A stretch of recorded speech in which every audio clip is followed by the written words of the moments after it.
Buenos días o buenas tardes a todos y a todas. Yo soy Fabio Bartoli y hoy les voy a presentar un texto, una ponencia, cuyo título es TIC y Educación, una mirada filosófica. En primer momento quiero agradecer al comité organizador del congreso. Para mí es un honor estar aquí. Quizá valga la pena gastar dos palabras en cómo nació este pequeño texto, estas reflexiones que les voy a brindar. A pesar de que mi formación sea filosófica, hace un tiempo trabajé en una licenciatura en educación infantil y me encargaron de dictar el curso TIC y Educación. Entonces yo tomé la oportunidad para mezclar mis intereses filosóficos, mi planteamiento de estudio, con este tema que en mi caso era algo aún poco explorado. Y el resultado es este texto que les voy a leer hoy. Además, quiero agradecer el curso. Esto fue hace un par de años, un par de semestres, disculpen, más o menos. Quiero agradecer el curso de las estudiantes que tuvieron la paciencia de escucharme y pensar conmigo en estas cosas. Ok. En el contexto de las prácticas educativas contemporáneas, las nuevas tecnologías de la información y la educación, las TIC, han venido asumiendo un papel cada vez más central. Es más, su uso en los procesos de enseñanza ya se ha vuelto un imperativo pedagógico del cual no se puede prescindir. Por supuesto, la utilización de estas nuevas herramientas en los contextos educativos implica un cambio sustancial en todos los niveles de nuestra forma de entender la educación misma. Dentro de este abanico de posibilidades, es interesante considerar el grande impacto que la difusión de las TIC tuvo en la manera en que obtenemos conocimiento y verificamos su validez. En otras palabras, las TIC nos obligan a reflexionar sobre sus implicaciones epistemológicas en el contexto educativo. Es más, se puede afirmar que un análisis de este tipo aún no ha sido desarrollado a cabalidad. El objetivo de esta intervención mía es proponer una reflexión inicial sobre este tema, obviamente sin pretensiones de exhaustividad, para contribuir a colmar este vacío bibliográfico y ojalá estimular un debate sobre las necesidades de los estudios de filosofía para la comprensión de los problemas pedagógicos.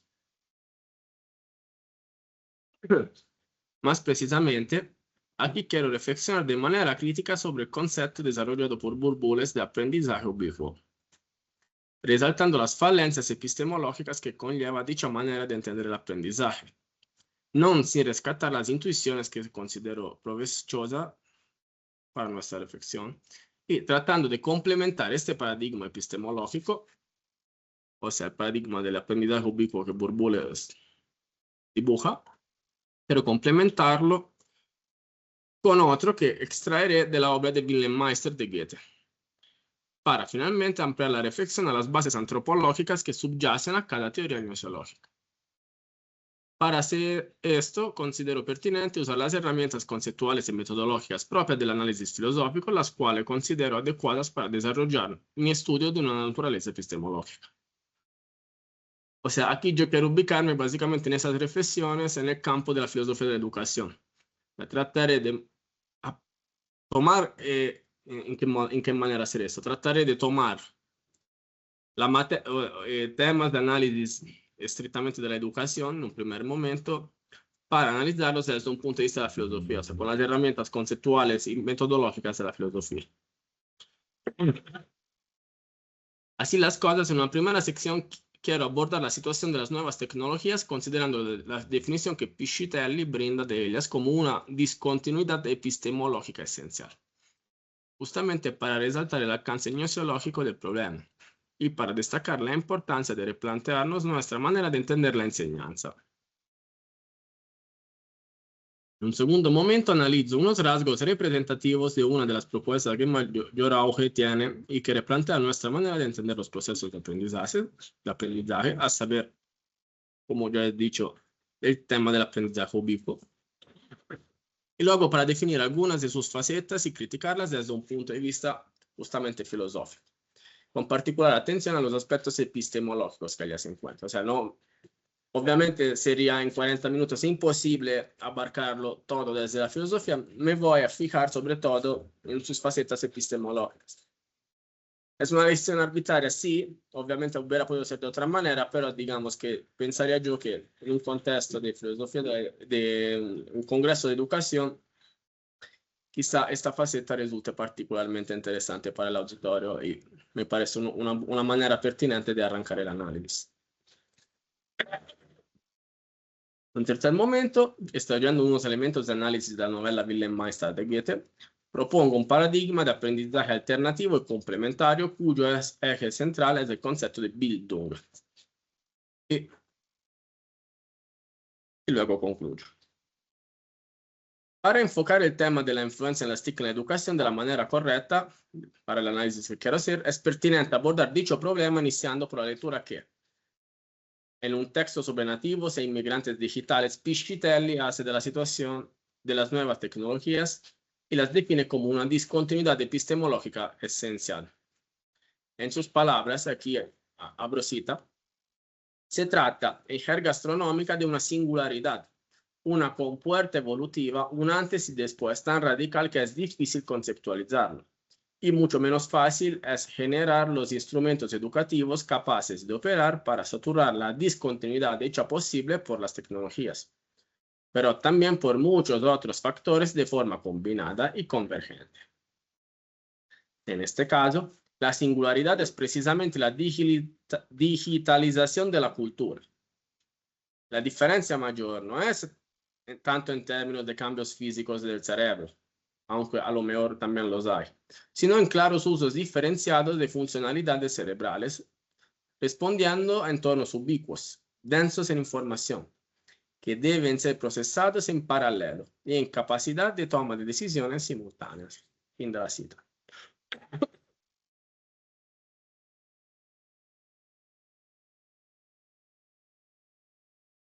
Como si nos encontráramos en la misma situación en que estuvieron nuestros antepasados en el momento en que Gutenberg inventó la imprenta de caracteres móviles y que el conocimiento comenzara a circular bajo el formato del libro tal cual lo conocemos hoy.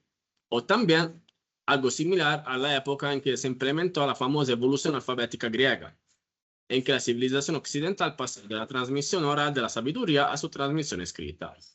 Y aquí los escritos de Havelock nos dicen muchísimo sobre el tema. Por ejemplo, la musa aprende a escribir. Dicho de otra forma, la aparición de las TIC en nuestro mundo cultural ha implicado un cambio gnoseológico tan abrupto que nos ha obligado a replantearnos por completo nuestra relación con el conocimiento en general. Al momento se puede afirmar que aún estamos viviendo en el periodo de transición que nos debería transportar de un paradigma al otro, sin que aún hayamos tenido la ocasión de aclararnos cómo debería implementarse este movimiento para que sea un proceso desarrollado conscientemente y críticamente, y no un movimiento al azar hasta el ignoto. De este modo, siguiendo el hilo de este razonamiento, y para aterrizarlo en el campo de la educación, me veo obligado a encarar la necesidad de una metamorfosis de nuestra manera de entender el aprendizaje y sus estrategias. De hecho, esta es una necesidad que aparece más o menos todas las veces que la especie humana se enfrenta a una discontinuidad epistemológica esencial. Por ejemplo, citando a Havelock, el ejemplo de la alfabetización griega de antes, la literatura y la filosofía griega se representan empresas gemelas de la palabra escrita, las primeras de su género en la historia de nuestra especie. Fin de la cita. Al respecto, y muy en línea con los problemas metodológicos planteados por Piscitelli en el texto que acabo de mencionar, para nuestra reflexión, una de las propuestas más interesantes y que mayor acogida ha encontrado es el concepto de aprendizaje ubicuo planteado por Bourboulez, que ahora me gustaría desarrollar un poco más, detallar con ustedes. Según plantea el mismo Bourboulez, en una famosa entrevista que resume muy bien su teoría sobre el aprendizaje ubicuo, este nuevo enfoque, que da cuenta de la imprescindibilidad de la tecnología en los nuevos procesos de aprendizaje, se distingue por tres características fundamentales en relación con el modo en que las personas aprenden.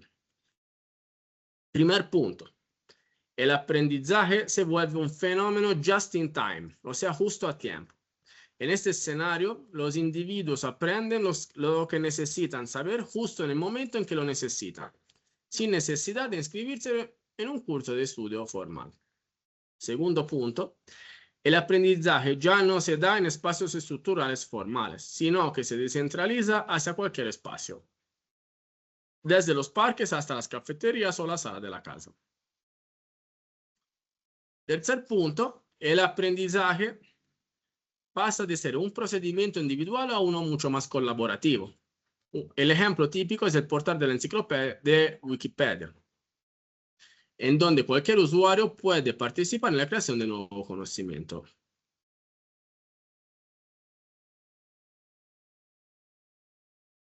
Obviamente, considerando el limitado espacio que tengo ahora para exponer el carácter divulgativo de mi conferencia, la crítica hacia este concepto se centrará solo en uno de los tres cambios que Bourboulez destaca, es decir, la naturaleza just in time, justo a tiempo, del nuevo aprendizaje, que de todas formas es el rasgo que Bourboulez considera más importante en su elaboración epistemológica, pues los otros dos se podrían considerar casi como consecuencias directas del primero. O sea, evidentemente, si se cae la necesidad del estudio formal, si se cae el lugar de estudio, es evidente que no habrá espacios formales de educación y sobre todo, considerando que ya no se reúne, ya que es Internet, digamos, el medio de transmisión y creación de conocimiento, es más fácil que esto implique un trabajo más colaborativo que no la investigación normal o el aprendizaje, digamos, más canónico, ordinario. Entonces, mi idea, ¿cuál es? Nos enfocamos solamente en el primero porque son los fundamentos, los cimientos. Si logramos demostrar que de alguna forma el eje central de esta teoría, digamos, ser unas criticidades, los otros dos puntos se caen de su peso, que ya le falta el terreno de sustento.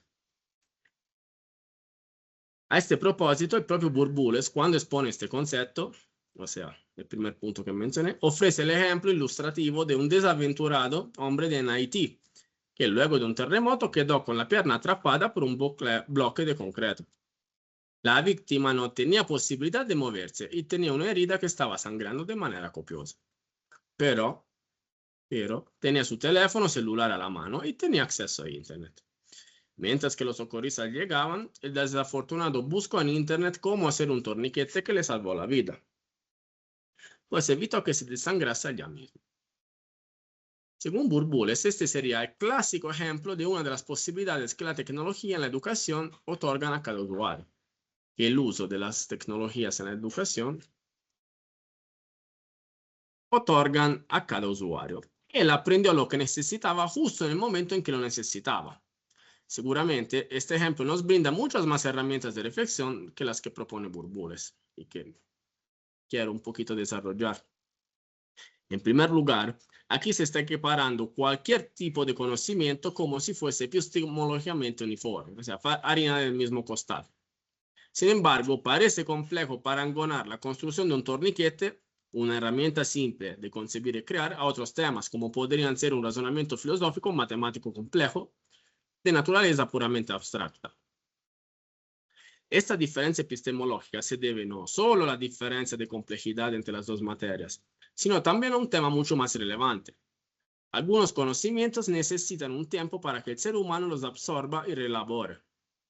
Esta peculiaridad se relaciona directamente con la diferencia, de origen alemana, entre los términos que en español se pueden traducir indiferentemente con la palabra educación. Erziehung y Bildung son los dos términos alemanes a los que me refiero y que básicamente en español se pueden traducir los dos con educación. O sea, no sería una traducción descabellada, sería aceptable. O sea, ¿cuál es la diferencia? Erziehung, la mera transmisión de información y la formación integral del sujeto. La mera transmisión de información y Bildung es una educación, pero entendida como formación integral del sujeto. Esta es la famosa palabra de concepto de origen alemán, digamos, por lo menos desde Goethe en adelante, sobre todo en ámbito alemán, se ha trabajado muchísimo y ofrece una idea de educación diferente, o sea, no solamente educar en el sentido de transferir conocimiento, sino de educar, o sea, formar integralmente el sujeto, tanto en su interioridad, en su conocimiento, pero también desde un punto de vista moral. Schiller tenía a pesar de que en el título aparezca Erziehung, Schiller, cuando se ocupa de este tema, justamente escribe las cartas sobre educación estética del hombre, ¿no? Está hablando de cosas similares, a pesar de que use la palabra Erziehung y no Bildung. De hecho, se dice que la Bildung es algo diferente a educación e instrucción, donde la educación es más bien vista como la adaptación a condiciones dadas, al tiempo que se considera que Bildung es mucho más que la transmisión de conocimiento en las escuelas. Horlacher, esta era una cita de esta investigadora Horlacher, profesora, que tiene un libro en español sobre la Bildung, que les aconsejo, muy bien hecho, es un recorrido histórico y conceptual del término, desde sus orígenes hasta hoy, hasta su influencia, por ejemplo, en las pruebas PISA. En esta línea, pruebas, me acuerdo, en este contexto. En esta línea, en el caso del torniquete, tenemos un claro ejemplo de un conocimiento que se puede adquirir justo a tiempo porque no necesita más que unas instrucciones técnicos prácticas y responde a una necesidad puntual bien definida. Empero, si el pobre haitiano hubiese padecido una angustia existencial, no se ve cómo habría podido aprender a lidiar con esto just in time. Pues este tipo de problemas necesitan un enfoque diferente que conlleva años de reflexión y formación individual. Por ejemplo, como nos enseña toda la obra de Kierkegaard, concepto de angustia, desesperación, no son cosas que se pueden aprender en 5 minutos en internet, son procesos existenciales complejos y que normalmente llevan años solamente para entender de qué va.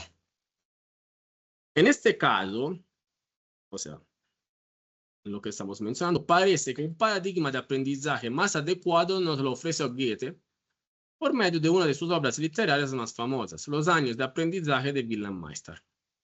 En esta novela filosófico-literaria, el protagonista, un incansable idealista, peregrina años a lo largo de Alemania para tratar de determinarse y formarse como ser humano. Esto lo lleva a adquirir el sentido de realidad indispensable para volverse un miembro activo y útil de la sociedad. Es más, una de las claves de lectura más llamativa de este texto la encontramos en la dialéctica entre realismo e idealismo, que el mismo desarrollo formativo de Wilhelm Meister representaría. De esta manera, se podría afirmar que este ejemplo literario nos reenvía a la diferenciación epistemológica entre saberes, que se subrayó más arriba, o sea, que acabo de mencionar, y de la cual el concepto de aprendizaje ubicuo no parece interesarse. O sea, de hecho, tal como en el caso de un problema de angustia existencial, resultaría difícil disolver la encrucijada entre las posturas existenciales del realismo y del idealismo solo mediante una simple búsqueda de Internet, efectuada en el momento en que no surgiera dicha duda. Es interesante resaltar también que a pesar de ser una postura epistemológica, este tema de la Bildung que se planteó a finales del siglo XVIII, inicio del siglo XIX, la introducción de la digitalización de la cultura no causaría ningún traumatismo en la manera de entender este paradigma de aprendizaje, pues esta nueva herramienta tecnológica solo facilitaría el acceso a las informaciones que se necesiten, pero sin perjudicar las dinámicas de formación que en todo caso necesitarían largos plazos para llevarse a cabo.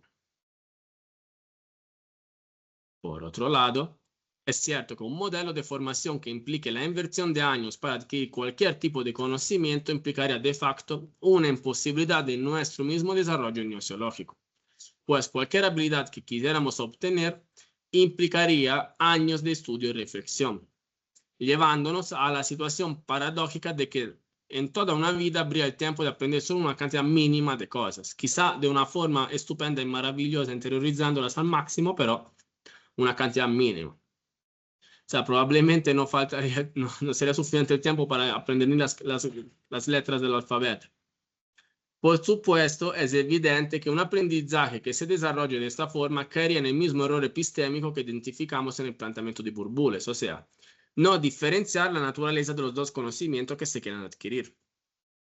De hecho, regresando sobre el mismo ejemplo de antes, sería absurdo gastar años en aprender a construir un torniquete, pues es un tipo de conocimiento mecánico que no requiere profundas reflexiones.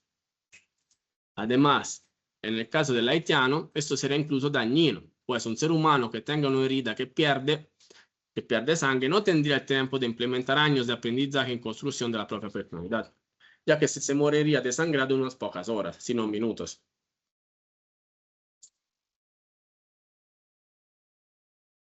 Dicho esto, es fundamental resaltar que aquí no se está valorando la bondad de un paradigma en desmedro del otro, sino que se está resaltando el error epistemológico inicial de la propuesta de Burbules, quien considera todo conocimiento como gnoseológicamente equivalente, para que no nos dejemos engañar por el prejuicio de que todo problema epistemológico se puede resolver por medio de nuevos desarrollos tecnológicos, ya que las herramientas con las que nos relacionamos al conocimiento no determinan obligatoriamente un cambio en las condiciones gnoseológicas del objeto que se quiere conocer. Por eso tampoco está diciendo que no lo determinen para nada, pero no quiero que se caiga, no quisiera aquí hacer un modo para que no se caiga en un reduccionismo, ¿no? Se cambian las herramientas, cambia todo el panorama, ¿no? Hay cosas, a pesar de las nuevas herramientas, que se pueden mantener firmes. Hay conceptos antiguos, si queremos, viejos conceptos que pueden volver a ser útiles. No hay que desecharlo todo a priori. Por el contrario, pretendo destacar la necesidad de integración de estos dos paradigmas para que no trivialicemos la tarea que nos proponía Piscitelli, de resaltar la necesidad de una metamorfosis de nuestra manera de entender el aprendizaje y sus estrategias. En esta misma línea argumentativa, quiero tratar de profundizar un poco más en la reflexión sobre dicha distinción epistemológica para considerar otra faceta del problema, que pienso sea una faceta que puede aportar mucho, las reflexiones alrededor de ella pueden aportar mucho al problema que estamos aquí tratando de ubicar, de enfocar, por lo menos. Esto me gusta, por lo menos enfocar el problema bien en estos 40 minutos que tenemos juntos. ¿Qué quiero hacer? Quiero considerar la naturaleza antropológica de las argumentaciones que subyacen a las distinciones epistemológicas. O sea, ahora nos hemos enfocado en la epistemología, siendo un discurso exquisitamente, estrictamente epistemológico. Ahora yo quiero darle otra faceta al mismo problema, quizá más profunda. Esa es un poquito mi postura. Quiero profundizar un poco más, bajarme de un nivel, o si queremos invertir la pirámide, subir de un nivel para ver cómo a la faceta epistemológica nosotros tenemos que agregarle, digamos, propedéuticamente una faceta antropológica del problema. Y al fin y al cabo, la educación es un tema que se enfoca en los hombres. Entonces, aquí vamos. Cuando se habla de innovaciones tecnológicas, es importante destacar un rasgo antropológico que está directamente relacionado con estas. A saber, el cambio epistemológico que implican este tipo de acontecimientos deriva de una situación que, como diría Heidegger, es más originaria, como decía, más profunda de alguna forma. O sea, es la distinción entre óntico y ontológico, o sea, cuáles son las causas para que esto pase, las condiciones para que algo pase y luego cuáles son las condiciones. Aquí yo también quiero hacer esa distinción, o sea, la epistemología de alguna forma es un pasaje, un paso sucesivo que se da, pero antes de la pregunta por la epistemología está la pregunta por el ser humano. Era un poquito, digamos, una palabra que a Heidegger no le hubiera gustado mucho, proponer aquí un humanismo educativo. ¿En qué sentido? O sea, reproponer la pregunta por el ser humano como fundamental para sustentar nuestras teorías epistemológicas. De hecho, toda vez que el ser humano comienza a usar una nueva herramienta técnica, como podría ser la misma digitalización de la cultura a la que nos estamos refiriendo en este texto, automáticamente está cambiando su manera de configurar el mundo, en la cual su manera de adquirir y validar conocimiento. La epistemología es solo una arista de un cambio antropológico más profundo. Para aprovechar un ejemplo brindado por Carlosini, que es un filósofo en Italia, en el panorama contemporáneo, es un filósofo ya mayor, pero en el panorama contemporáneo, digamos, seguramente entre las mentes más brillantes que tenemos en Italia. Y lamentablemente, hasta donde sé yo, no ha sido traducido mucho en otros idiomas, o por lo menos en español yo nunca he conseguido un libro suyo, o casi. Entonces, a pesar de otros filósofos contemporáneos suyos como Vattimo, como Severino, Cini, a pesar de que, ¿no? Más o menos podríamos decir, están son las mismas alturas de la reflexión, no ha tenido la misma fortuna en el exterior. Entonces, aprovechando un ejemplo que plantea, una vez que se comienza a usar un bastón de manera consciente, el mundo se vuelve bastonable de alguna forma. Es decir, se inicia a estar en el mundo, aquí nos estamos apoyando en Heidegger, contemplando y aprovechando todas las oportunidades que el uso de dicha herramienta ofrece. Y al mismo tiempo se comienza a percibir todos los límites que dicho instrumento tiene a la hora de conseguir unos objetivos específicos. O sea, el mundo, tener una herramienta me brinda posibilidades que antes quizá no tenía, pero al mismo tiempo me quita posibilidades, porque no toda herramienta sirve para todo. O sea, un bastón me resulta muy útil para sacudir una rama alta para que se caiga mi manzana, pero es extremadamente inadecuado a la hora de querer matar al mosquito que me interrumpe el sueño a las 2 de la madrugada. O sea, me abre posibilidades la nueva herramienta y yo como ser humano que configuro el mundo ahora considerando esta herramienta, al mismo tiempo me las cierra. Porque si yo querré matar al mosquito de alguna forma, tengo que inventarme otra. Esta no sirve. Entonces abre muchas cosas, pero al mismo tiempo cierra. Ahora bien, si la herramienta en cuestión es la digitalización de la cultura, se puede afirmar que la dinámica del procedimiento que acabo de describir no cambia.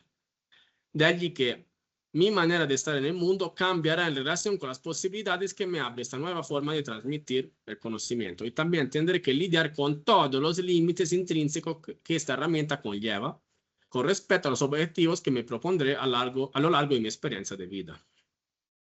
Considerando que se habla de una nueva manera de adquirir y transmitir conocimiento, es claro que las implicaciones epistemológicas que se derivan de todo esto tendrán un lugar de primer plano, pero mantendrán una importancia subordinada a las condiciones existenciales que la supuesta innovación tecnológica implica en el ser humano.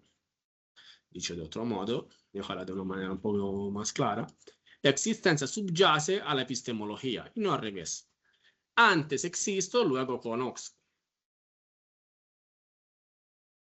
Siguiendo esta intuición filosófica, empezamos a ver que también la diferencia epistemológica en los dos paradigmas que hemos analizado antes se debe a una cuestión antropológica también. De hecho, para entender cómo complementarlos, se debe antes comprender algunos rasgos fundamentales de la naturaleza de la existencia humana. Y aquí la filosofía es maestra, nos dice muchísimo. De este modo, es imperativo entender que la condición del ser humano consiste en una mezcla de situaciones que a veces piden una solución just in time. A veces piden una solución que necesita años de concepción y a veces no piden solución alguna. Es más, ¿no? Decían que los verdaderos problemas son los problemas que no tienen solución. Todos los demás, de alguna forma, ¿no? Ya no son preguntas filosóficas, por lo menos. De esta forma, los tipos de conocimiento que queremos adquirir tendrán una naturaleza epistemológica mixta, que justamente se debe al tipo de situación de la que derivan y que en consecuencia tendrá una forma diferente de conquistarse. Que estoy diciendo un poquito lo mismo con otras palabras, que quizá cambiando levemente el contexto de lo que decía Jaspers.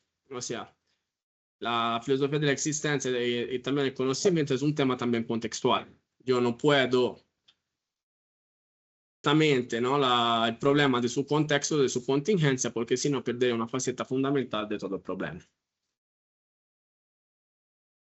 Regresando al ejemplo de la angustia existencial, es evidente que esta situación de malestar implicará una profunda transformación de uno mismo que puede llevar incluso años para cumplirse, o por lo menos para comenzar a percibirse, y en consecuencia tendrá un estatus epistemológico que encajaría mejor en el paradigma conoscitivo que aquí hemos relacionado con Wilhelm Meister.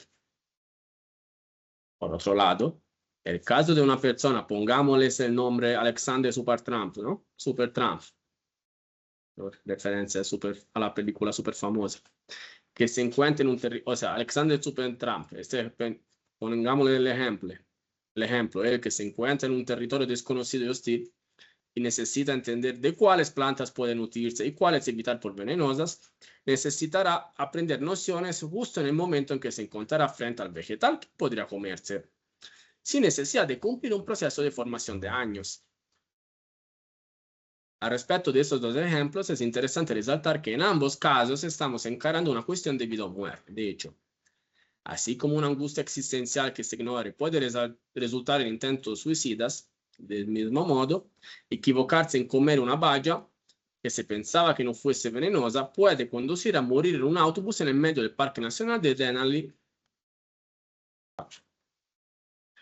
Por el contrario, si yo tuviese que definir el tema de la angustia existencial en Kierkegaard por una tarea que un profesor aburrido de secundaria me impuso, entonces no necesitaría años de aprendizaje para relacionarme con el problema, sino que podría conformarme con una rápida búsqueda en Internet que me indique la información que necesito justo en aquel momento, sin que esto tenga consecuencias en la formación de mi personalidad. Del mismo modo, si yo tuviese que estudiar las plantas venenosas para entender por qué mi padre decidió comerse voluntariamente una a los 40 años para suicidarse, probablemente mi situación de aprendizaje implicaría también un cambio interior que requeriría años de formación. Por supuesto, las situaciones aquí descritas podrían matizarse aproximadamente al infinito, pues tendríamos una nueva necesidad nociológica con respecto a cada situación existencial que se presentara.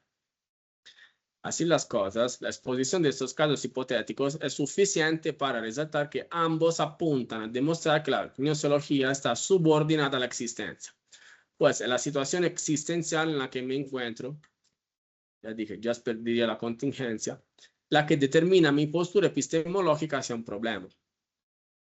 Es más, quizá la misma situación existencial se haya conformado por una nueva invención tecnológica, pero esta tendrá importancia solo en cuanto haya tenido una influencia determinante sobre mi manera de estar en el mundo.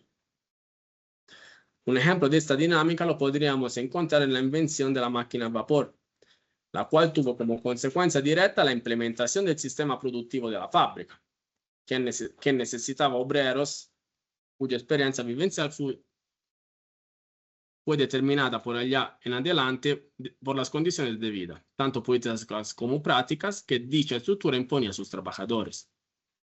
Al respecto, a la hora de relacionarse gnoseológicamente con un objeto producido en serie, como podría ser un carro, el burgués verá en ello una herramienta para trasladarse desde un punto X hasta un punto Y, mientras que el obrero de la Ford verá en el mismo objeto la plusvalía que él generó y que alguien más aprovechó.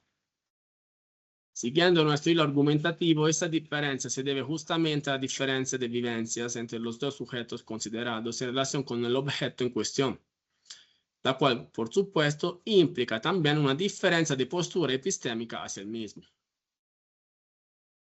Para concluir, quiero destacar que las reflexiones que aquí he desarrollado deberían servir como amonestación, tanto para el estudioso como para el estudiante, para recordar que la pregunta por la educación tiene a sus espaldas la pregunta por el ser humano. Eso a mí me gustaría no plantear como problema. Si no nos interrogamos sobre nuestra condición existencial y nuestra manera de estar en el mundo, no podemos tener las herramientas para reflexiones epistemológicas que no se queden en la trivialidad o que, peor aún, equiparen la formación del ser humano a la constitución en serie de un objeto cualquiera. Es un poquito lo que pasaba en tiempos difíciles con Dickens, ¿no? Él plantea algo así.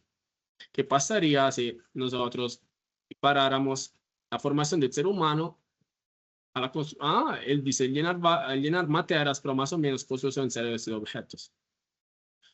Por supuesto, eso es posible solo manteniendo una formación filosófica en los estudiantes y en los docentes, cuya enseñanza, lamentablemente, está paulatinamente desapareciendo de todos los programas de las licenciaturas, por considerarse demasiado abstracta y entonces inútil. Ojalá aún estemos a tiempo para cambiar esa tendencia tan peligrosa.